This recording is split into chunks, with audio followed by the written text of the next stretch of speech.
I'm going to call this one the Denny's incident.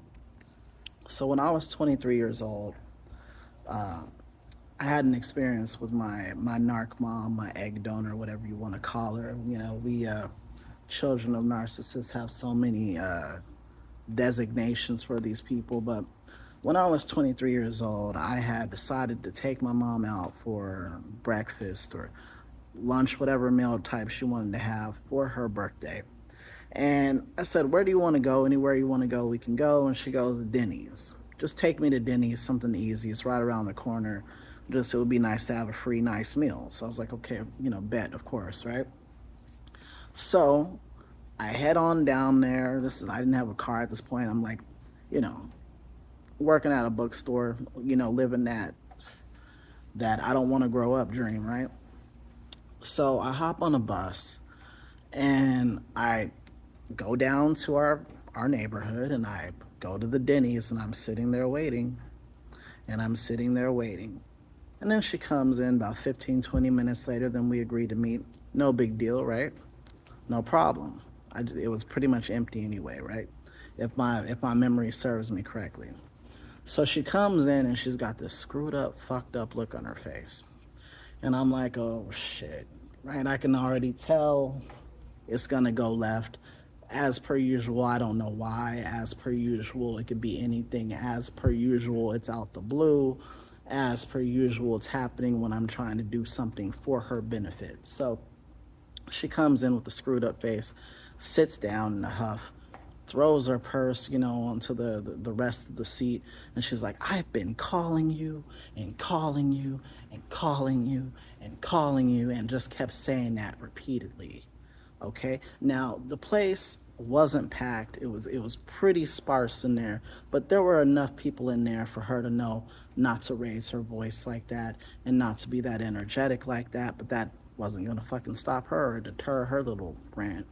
And I'm sitting there as she's going off, and me being a fact checker and a logical person, I pull out my phone and I'm looking at my phone. I'm like, "I didn't receive a phone call.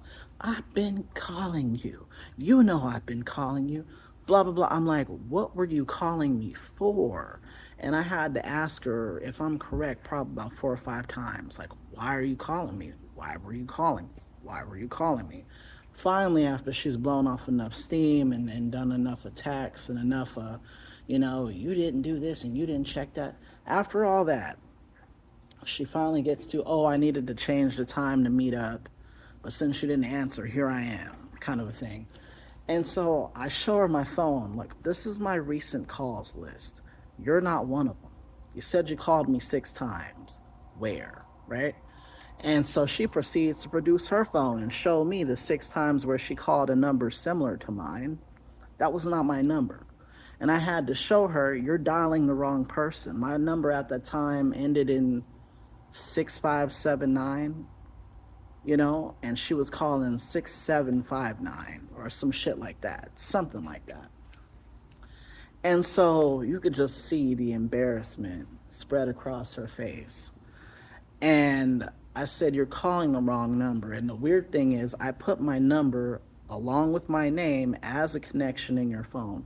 So all you had to do was click on my name and you could have called me and we could have resolved all this. You dialed the wrong number. That's your fault. Wrong shit to say. Wrong shit to say. Now, mind you, normally I would just try to smooth things over and just, maybe get a barb or two in, but ultimately try to retire, to the safety of the other side of the camp or whatever. Usually I would do that. Hold on, I'm sorry.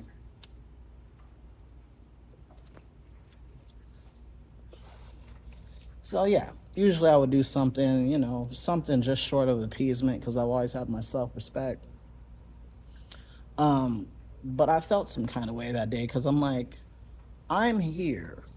I got a two in front of my age. I got a pocket full of money. I could have been anywhere, doing anything. Something a fuck of a lot more fun than this, right? So I told her, I was like, don't come over here and go off on me in a restaurant because you dialed the wrong number. That's not my fault. That's never gonna be my fault, right?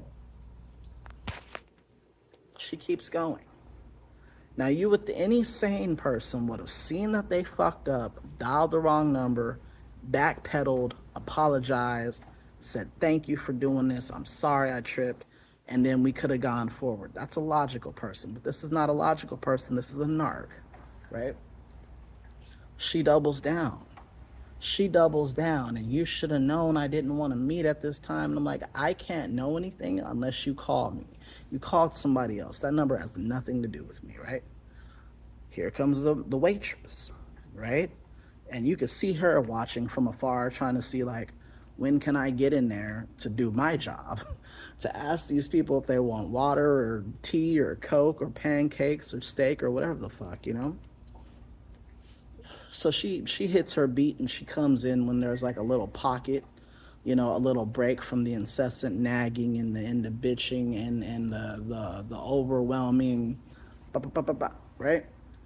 So she comes over and very nicely, oh, you know, how can I get you guys started, you know? And, you know, he's been waiting for you. I'm sure you guys are hungry. And my mom's like, no, we're going to settle this. You should have known. Totally ignores the lady, right? Lady's here. My mom's here talking to me like this. No, we're going to settle this. You're going to explain why blah, blah, blah, or else I'm leaving. And I said, you know what? This lady is here trying to take our order. Let's at least order our food. We'll discuss it when she walks away. Let's let this lady do her job. Now, we're not going to do that. We're going to get to the bottom of it and blah, blah, blah, blah, blah. At that point, I just turned her off, turned to the lady and said, you know what? I'll take some chicken fingers and fries and a Coke. Probably what I would have ordered back then.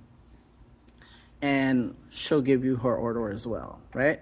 So my mom is sitting there like flabbergasted, okay, because I chose to bypass her and speak to the waitress who was just very kindly and patiently waiting to do her job, who I'm sure had no idea she was going to step into a situation that was absolute lunacy, right? So she's sitting there flabbergasted, mouth open, gets up, grabs her purse, and storms out. Storms out. All because, again, she dialed a number when she could have simply pressed my name and it would have called me. All because she wanted to change the time to meet with me so that I can buy her. It was her birthday or Mother's Day. Don't hold me to that. It's probably Mother's Day. Okay, whatever the fuck day it was, I was there for her and I didn't have to be. Right. So I was incensed. She got up. She's like, well, I'm gonna leave, and she went. You know, walking very slowly toward the door, expecting me to beg for her to come back. I did not. I did not beg for her to come back. I just looked at her and watched her go off. Fast forward till I finished my meal, pay for our stuff, because she did end up ordering something I'm skipping over, but did not stay to finish her meal. I paid for her meal that basically went untouched, and I paid for my meal that I happily ate while having the whole fucking restaurant rubberneck trying to figure out what's happening over at this very loud booth. Finished my food, paid, tipped the woman handsomely. Got on the bus, going back home. Next thing I know, every cousin that had my number, who knew anything about my mom and my dynamic with my mom, called me. Hey, you know how your mom is, and hey, just be nice to her, and hey, you know what it is. Just saying a whole lot of nothing, a whole lot of appeasement for an adult child who spit in the face of someone who was trying to give her a gift, you know? And what I told my cousins was, you know, she knows exactly what she's doing. And as per usual, you're calling up and running interference for her, you know? She knows exactly what the hell she's doing. And it's not fair, you know, fuck it. It's not fair that I have to constantly bend and break myself to try to figure out how to make this little fucking, not even little, this a huge baby, this baby Huey bitch happy. Like, why is this my issue? Why is it my issue that she doesn't understand that if she's dialing the wrong number, I'm not going to get it? I'm not going to get the message. I'm not going to get nothing. How is that my issue? I don't understand how that's my issue. So I fielded those calls, and that actually kind of pissed me off worse than what happened, because I was actually in the moment quite proud of myself with what happened, because just on some stone cold shit, I just let her walk out.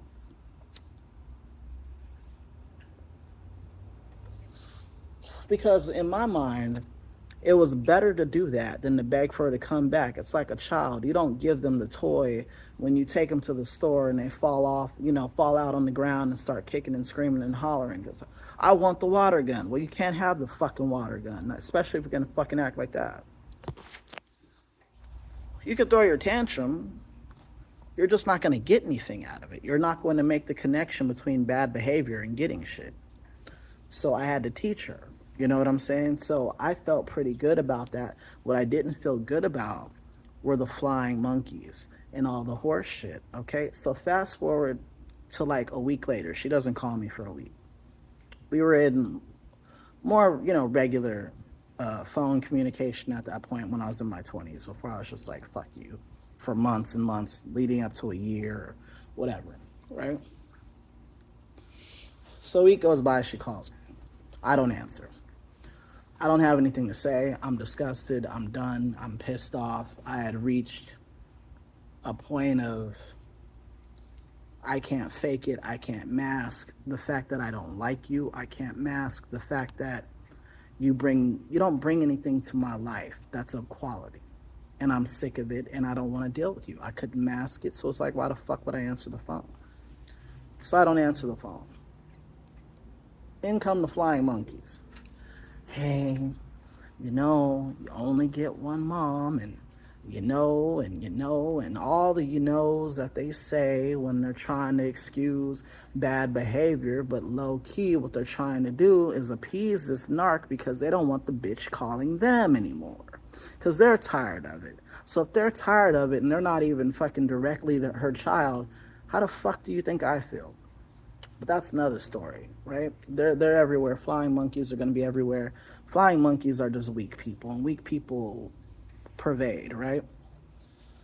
So I basically tell them in the nicest way to F off, because I'm not going for it anymore, and I'm done. And I've always kind of been a 10 toes down type person. If the answer is no, the answer is fucking no, right? Fast forward to another week later, so 2 weeks after the incident. My mom calls me again. I ignore it. I'm at work. It wasn't just I don't want to talk to this bitch. It was partially that, but I'm at work. I can't have phones out on the floor, right? It's a no-no. Calls me all day. Blows up my phone all fucking day until I answered. And this is the only time this person has ever been directly accountable for a thing. She goes, I was a jerk. I'm sorry, but through gritted teeth. I was a real jerk and I'm sorry. Like, to say it like her, I was a jerk, okay? I'm sorry, okay? Does that sound like a real fucking apology? Okay? Now, I was floored and flabbergasted that I even got one. But through gritted teeth, is that a real apology? Is that real accountability? Is that you really taking stock of your behavior? I think not, right? So we got back into communication, but that's just one of the moments that I wanted to share. Um, and it's amazing.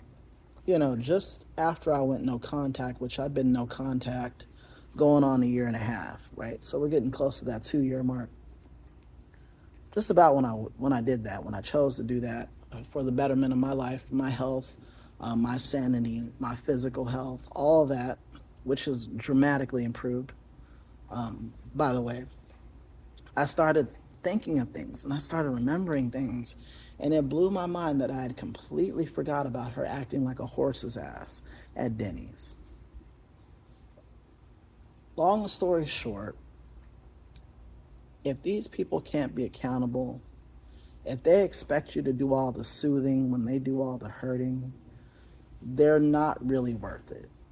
It's not worth it, in my opinion, to have anybody like that close to you. Because how could you possibly ever gain anything of value from that? A relationship is give and take. Everybody hurts people. Everybody gets hurt by people. But there has to be a balance. Well, nobody's expecting anyone to be perfect. I'm not perfect. I have a temper issue. I have an issue with, if I suspect anybody's trying to play me, I shut them down. That's not the best way to move in the world at all times. But I'm willing to say sorry. I'm willing to reflect, and I don't expect people to give to me when I'm not giving to them, or to hug me when I'm throwing punches at them. That's not the way that works. So just keep that in mind.